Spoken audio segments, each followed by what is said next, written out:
আসসালামু আলাইকুম। কী অবস্থা সবার, কেমন আছেন? আশা করি সবাই অনেক বেশি ভালো আছেন। ঘড়িতে সময় এখন 4টা, বাসা থেকে মাত্রই বের হলাম। কেন সময়টা বললাম এটা পরে বলি। এই বাইকটা কেনার পর আজ পর্যন্ত কখনো রাইড শেয়ার করিনি। আজকে রাইড শেয়ার করার উদ্দেশ্যে বের হলাম।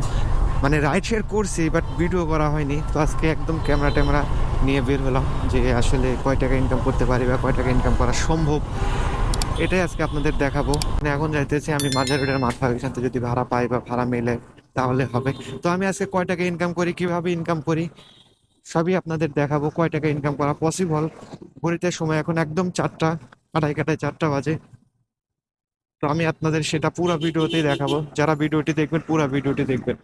সামনে কবরস্থান, সালামটা দিয়ে নিই। আসসালামু আলাইকুম। ঠিক আছে। হ্যাঁ, বড় গাড়ি ভাই। টান দিলাম ভাইয়া। হ্যাঁ, এটা এটা 150 সিসির। না, 3 লাখ, 3 লাখ। হ্যাঁ, 3 লাখ পড়ছে। নতুন গাড়ি নিছে একেবারে। নতুন গাড়ি কাগজ সহ সব সহ 3 লাখ পড়ছে। হ্যাঁ, অনেক সুন্দর। চালায়ও খুব মজা। হম, চালায় খুব মজা। কিনছি 3 মাস 4 মাস হয়েছে। মাশাআল্লাহ। হ্যাঁ হ্যাঁ, ইনশাআল্লাহ। যান ভাই যান, আপনার খুব তাড়া। 4টা থেকে শুরু করছি, এখন গড়িতে 5টা 25। এটা আমার ফার্স্ট ট্রিপ। আসি কালসি, যাইতেছি বসুন্ধরা গেট। 4টা বাজে বের হয়ে আমি মাঝের রোডে গিয়ে দাঁড়াই, কিন্তু এখানে পুলিশ দাঁড়াতে দেয় না, তাই চলে আসি মিরপুর 1 নাম্বার। 1 নাম্বার কিছুক্ষণ দাঁড়া থাকার পর একটা যাত্রী পাই, উনি যাবে বসুন্ধরা গেট। তো ওনার কাছে আমি 300 টাকা ভাড়ার কথা জানাই, কিন্তু উনি 270 টাকার বেশি 1 টাকাও দেবে না। তাই আমিও দেখলাম প্রায় অনেকক্ষণ বসেছিলাম, তাই অনেকক্ষণ বসে থাকার ফলে আমি 270 টাকাতেই রাজি হয়ে যাই। এখন যাইতেছি বসুন্ধরা গেট। আসলে কি করব বলেন, রাইড শেয়ারে এখন আগের মতো ইনকাম নেই, আগের মতো বাড়াও নেই। যে আগে যেমন ইনকাম ছিল এখন আর তেমন ইনকাম নাই। বিশ্বাস করবেন কি না, যে প্রত্যেকটা মোড়ে মোড়ে 30 জন 40 জন করে দাঁড়ায় থাকে, ভাড়া নিয়ে কারাকারি করে। একজন যাত্রী গেলে 5 জন এসে সেটারে নিয়ে যাওয়া যায়। আর ভাড়া অনেক কম, অনেক কম। সব থেকে ভাড়া কম হচ্ছে এখন অ্যাপে, ইনড্রাইভ অ্যাপ আর উবার অ্যাপ, এই দুইটা অ্যাপে সব থেকে ভাড়া কম। 20 কিলো রাস্তার জন্য ভাড়া দেয় তারা 160 টাকা, 170 টাকা। কিভাবে সম্ভব? মাজার রোড থেকে ভাড়া, মানে মাজার রোড থেকে হাউস বিল্ডিং পর্যন্ত ভাড়া পাইলাম আমি একটা ইনড্রাইভে 180 টাকা। 20 কিলো রাস্তা, আপনি গুগল ম্যাপে সার্চ করে দেখবেন যে 20 কিলো রাস্তা মাজার রোড থেকে হাউস বিল্ডিং পর্যন্ত। তাহলে বোঝেন যে একটা অ্যাপে ভাড়া মারলে কতটা মানে লস হয় না একবারে, তবে একটু মানে একদমই পুষায় না যেটা বলা যায়। আপনার মিরপুর 1 থেকে হাউস বিল্ডিং পর্যন্ত ভাড়া সর্বনিম্ন ভাড়া হলে 250 থেকে 300 টাকা। 300 টাকার নিচে কেউই যাবে না। ঠিক আছে, ওকে। চলে গেলাম এইদিকেই, সমস্যা নাই। যাত্রী যেখানে নামবে আমি ওনাকেই সেখানেই নামিয়ে দেব, আমার কোনো প্রবলেম নেই। এখানেই এক টান দেবো এখন এখান থেকে এক টান দেবো। হ্যাঁ, একেবারে কুড়িল। আমি ভাবছি কি ওইখানে নামবেন।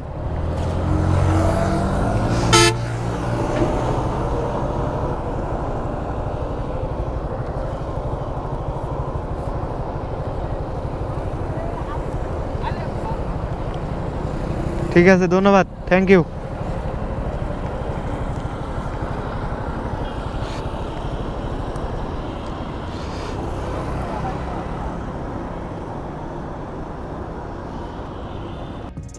আমি প্রথমে ভেবেছিলাম কুড়িল ফ্লাইওভারের এখানে যাত্রী নামবে, কিন্তু আমারই আসলে বুঝতে ভুল হয়েছে। উনি যে আমাকে বলছিল বসুন্ধরার গেট, আমি তো ভাবছি হয়তো বা কুড়িল ফ্লাইওভারের ওইখান থেকে বসুন্ধরা গেট হয়তো বা 1 কিলো বা 1.5 কিলো।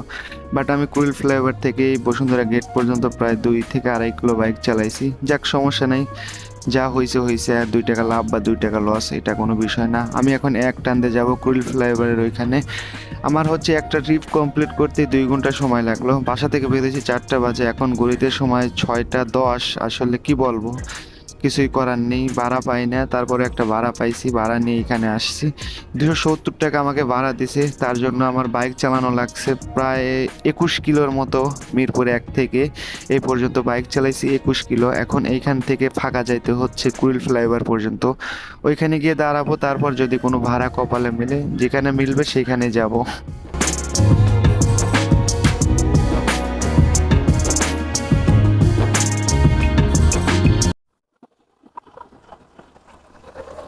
বাসা থেকে বের হয়েছি 4টা বাজে, এখন বাজে 6টা 52।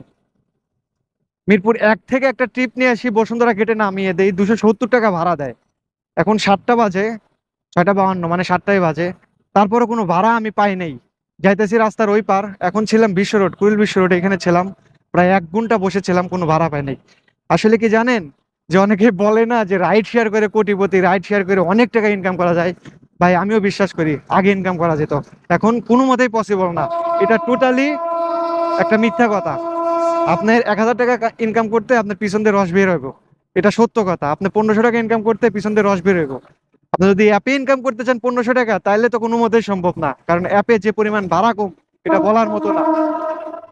অ্যাপে ভাড়া কম হলেও মাঝে মধ্যে অ্যাপটাকে অ্যাক্টিভ করি, দেখা যায় যখন ভাড়া পাই না, তারপরে যদি ভাড়া পাই অ্যাপে যা পাবো সেটাতে নিয়ে যাব। কিন্তু কুড়িল ফ্লাইওভারের ওইখানে এসে প্রায় 1 ঘন্টা বসে থাকার পরও কোনো ভাড়া পাই না, তাই খালি ট্রেনে নিয়ে চলে আসি খিলক্ষেত আসার পর একজন যাত্রী পাই, উনি যাবে মিরপুর 2 নাম্বার। ওনার কাছে আমি 200 টাকা ভাড়া চাই, কিন্তু উনি 100 টাকা দেবে।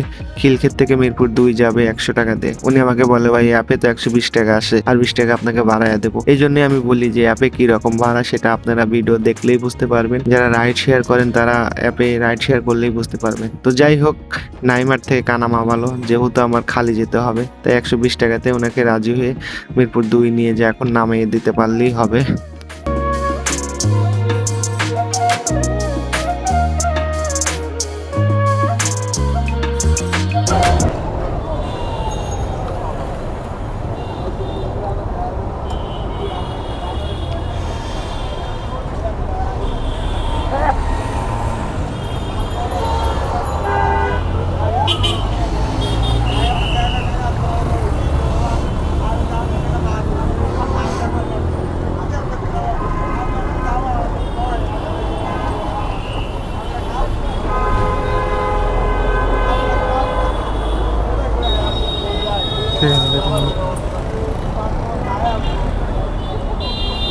এটাই আমার শেষ ট্রিপ, এখন আর ভাড়া পাইলেও কোথাও যাব না। বাসা থেকে বেরিয়েছি 4টা বাজে, এখন ঘড়িতে সময় 7টা 52। প্রায় 4 ঘন্টা 5 ঘন্টার মতো মানে পরিশ্রম করলাম। 4 ঘন্টা 5 ঘন্টা পরিশ্রম করে ইনকাম হলো মাত্র 390 টাকা। আজকের ইনকামটা একদমই ভালো না। 390 টাকা ইনকামের জন্য আমার বাইক চালাতে হয়েছে 40 থেকে 45 কিলোর মতো। 130 টাকার তেল খেয়েছে, 130 টাকার তেল ফুরে আমার 390 টাকা ইনকাম। আসলে আজকে বাইক চালাইছি বেশি, ইনকাম কম। অন্য দিন 40-50 কিলো বাইক চালাইলে হয়তো 700 বা 800 টাকার মতো ইনকাম করা যায়। তো আজকে আর বেশি কিছু বলবো না, বেশি কথাও বলবো না। যারা ভিডিওটি দেখেন, ভিডিওটি দেখে যদি ভালো লাগে, লাইক দিয়া শেয়ার করে ফাটায়া ফেলেন, ওরা লাইক দেন, ওরা শেয়ার করেন, কারণ আপনি একটা শেয়ার করলে আমি উপকৃত হব, আপনার একটু এমবি যাবে। এই তো, যদি মনে করেন যে আপনি শেয়ার করার জন্য এমবি যাচ্ছে, তাহলে আমারে বললেন, আমি আপনাকে এমবি ভরে দেবো ফোনে। এছাড়া আর তার কোনো কিছু করার নাই। তো আজকের ভিডিও এই পর্যন্তই, আল্লাহ হাফিজ।